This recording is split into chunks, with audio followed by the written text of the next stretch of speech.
सोना एक कीमती धातु है जो सदियों से लोगों को आकर्षित करती रही है।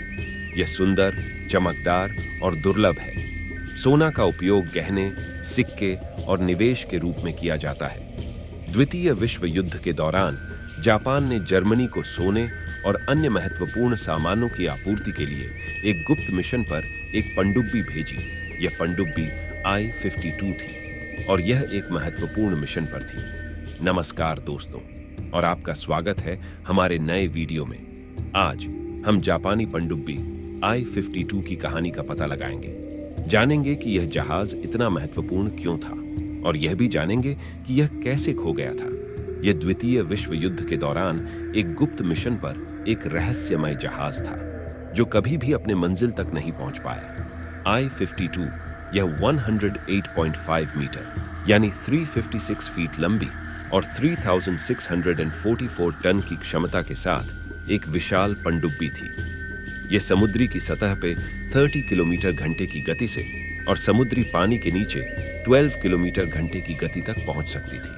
10 मार्च 1944 जापान की नौसेना की सबसे बड़ी पनडुब्बी I-52 अपनी पहली यात्रा पर क्यूराई से सिंगापुर के लिए रवाना हुई। जापान से आने वाले उसके माल में 9.8 टन मोलिब्डेनम, 11 टन टंगस्टन, 49 धातु बक्सों में पैक किए गए थे। इसके साथ ही 146 बार में 2.2 टन सोना, 3 टन अफीम और 54 किलोग्राम कैफीन भी शामिल थे। सोना जर्मन तकनीकी के लिए भुगतान था। वह 14 यात्रियों को भी ले गई, जिनमें मुख्य रूप से जापानी तकनीशियन थे, जिन्हें विमान भेदी तोपों और टारपीडो नौकाओं के इंजन में जर्मन तकनीक का अध्ययन करना था। सिंगापुर पहुंचने के बाद पनडुब्बी में 120 टन टिन गांठों में 59.8 टन कच्चा रबर और 3.3 टन कुनैन उठाया। अप्रैल के अंत में वह फिर से हिंद महासागर और अफ्रीका के चारों ओर यात्रा करते हुए नाजी आयोजित फ्रांस में लॉरियंट के बंदरगाह के लिए रवाना हुई। उसने सामान्य तरीके से यात्रा की, दिन के दौरान पानी में डूबी रहती और रात में बैटरी चार्ज करते हुए सतह पर आती। 7 मई को अमेरिकी निष्कर्ष निकाला कि I-52 ने सिंगापुर छोड़ दिया था। 15 मई को कमांडेंट ने जर्मनों को एक संदेश भेजा जिसमें उन्हें कोड नाम मोमी दिया गया। संदेश को अमेरिकी खुफिया विभाग द्वारा इंटरसेप्ट और डिकोड किया गया और सिंगापुर से पूरे रास्ते I-52 पर कड़ी नजर रखी गई। बर्लिन में जापानी नौसैनिक अताशे रियर एडमिरल कोजिमा हिदेओ ने पनडुब्बी को संकेत दिया कि अमेरिका ने हमें ढूंढना शुरू कर दिया है, जिससे फ्रांस के तट पर लॉरियंट के बंदरगाह उनके अंतिम गंतव्य को खतरा है। इसके बजाय उन्हें नॉर्वे के लिए तैयारी करने की सलाह दी गई। उन्हें 22 जून 1944 को एक जर्मन पनडुब्बी से मिलने का भी निर्देश दिया गया।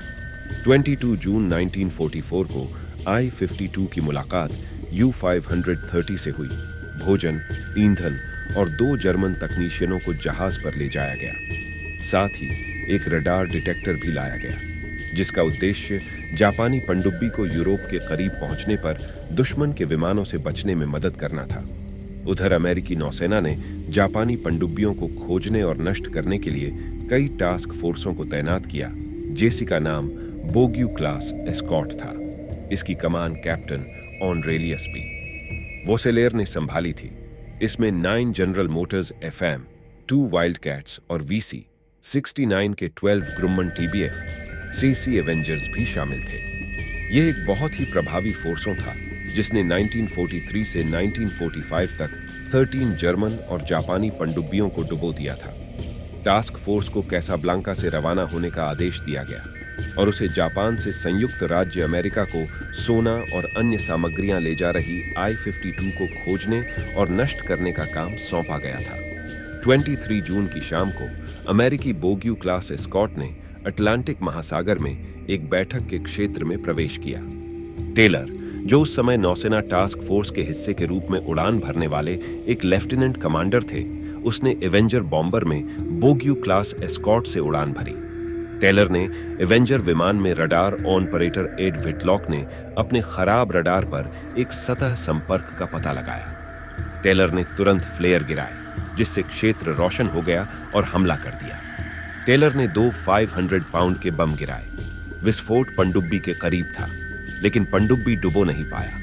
पनडुब्बी ने बचाव के लिए गोता लगाया और हमले से सफलतापूर्वक बच रही थी और पानी के अंदर चली गई अमेरिकी एवेंजर विमानों के पायलटों टेलर ने एक सोनोबॉय गिराया। पहले जानते हैं कि सोनोबॉय क्या है।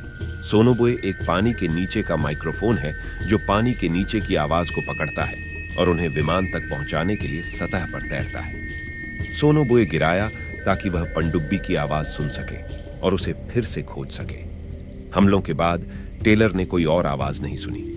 इसने उसे यह विश्वास दिलाया कि उसने पनडुब्बी को डुबो दिया है। गॉर्डन अनुभवी पानी के नीचे ध्वनि विशेषज्ञ थे। वे आधी रात के बाद घटनास्थल पर पहुंचे और कुछ देर तक टेलर के साथ रहे। गॉर्डन ने धीमी प्रोपेलर शोर सुनने की सूचना दी। कैप्टन वोसेलर ने दूसरे हमले का आदेश दिया। गॉर्डन ने टेलर से सोनोबॉय की सटीक स्थिति के बारे में जांच की और एक और टारपीडो गिराया जहां उसे लगा कि पनडुब्बी है। टारपीडो मिशन किल हथियार के रूप में डिजाइन किया गया था, पनडुब्बी को नुकसान पहुंचाने के लिए, ताकि इसे नष्ट करने के बजाय सतह पर आकर पकड़ लिया जाए। टारपीडो को गिराने के कुछ ही मिनटों के भीतर टेलर के सोनोबॉयज ने विस्फोट और पतवार के टूटने की आवाज का पता लगाया। अगली सुबह यूएसएस जॉनसन साइट पर पहुंचा और उसे 1 टन कच्चा रबर, रेशम का एक टुकड़ा और मानव मांस के टुकड़े मिले। I-52 की ध्वनि के अंतिम कुछ क्षणों की सोनोबॉय रिकॉर्डिंग अभी भी वॉशिंगटन डीसी में अमेरिकी राष्ट्रीय अभिलेखागार में संरक्षित है। यह रिकॉर्डिंग 2 पतली फिल्म कनस्तरों में है जिन्हें गॉर्डन वायर नंबर 1 इंच और गॉर्डन वायर नंबर 2 इंचेस कहा जाता है। रिकॉर्डिंग 24 जून 1944 को बनाई गई थी, जो I-52 के डूबने के दिन था। मलबे की खोज के बाद Johns Hopkins University applied physics प्रयोगशाला के विश्लेषकों, आधुनिक पनडुब्बी ध्वनियों का विश्लेषण करने के विशेषज्ञों ने इन रिकॉर्डिंग का अध्ययन किया और निष्कर्ष निकाला कि I-52 को टेलर द्वारा डुबोया गया था। गॉर्डन द्वारा सुनी गई प्रोपेलर ध्वनियां वास्तव में लगभग 20 मील यानी कि 32 किलोमीटर दूर U-530 से थीं, जो I-52 को मिलाने के लिए आई हुई थी। 30 अगस्त 1944 को क्रेग्स मरीन ने आधिकारिक तौर पर 25 जुलाई 1944 को सभी 95 चालक दल, 14 यात्रियों और 3 जर्मन कर्मियों के साथ I-52 को बिस्के की खाड़ी में डूबने की घोषणा की। इंपीरियल जापानी नौसेना ने 2 अगस्त 1944 को I-52 को लापता घोषित कर दिया और 10 दिसंबर 1944 को उसे डूबा हुआ मानकर सेवा से बर्खास्त कर दिया। अगर आपने I-52 की रिकॉर्डिंग सुननी है तो ये आपको इंटरनेट पर मिल जाएगी।